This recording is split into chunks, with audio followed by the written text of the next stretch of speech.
আচ্ছা, এরপর হচ্ছে কনডেন্সার ফ্যান। এই যে আমরা বলি গ্যাসের চাপ ও তাপকে কম করে কনডেন্সার, এই চাপ ও তাপকে কম করতে সাহায্য করে এই কনডেন্সার ফ্যান। যখন এই কম্প্রেসর মোটর চলে তখন কম্প্রেসর মোটরটাও খুব গরম হয় ও কনডেন্সারটাও খুব গরম হয়। তো এই পুরো জায়গাটা যে আউটডোরে যে কম্প্রেসর মোটর এবং কনডেন্সার যে গরম হচ্ছে, এই গরমটাকে কিন্তু এই কনডেন্সার ফ্যান কি করে, বাইরে ঠেলে পাঠিয়ে দেয়। কনডেন্সার ফ্যান বলি বা আমরা আউটডোর ফ্যান বলি। এসির আউটডোর ইউনিটে যে ফ্যানটা থাকে তাকেই আমরা কনডেন্সার ফ্যান বা আউটডোর ফ্যান বলি। এই ফ্যানটাই কি করে, আউটডোর ইউনিটের সামনে যে গরমটা হয়, ভেতরে যে গরমটা হয়, হিটটা হয়, টেম্পারেচারটা বেড়ে যায়, এই গরমটাকে কিন্তু ও ঠেলে ঠেলে পাঠিয়ে দেয়।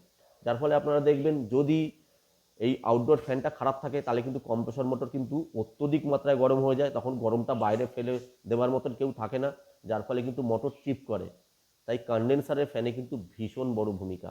কনডেন্সার ফ্যান আউটডোরে গরমকে বাইরে ঠেলে পাঠিয়ে দেয়।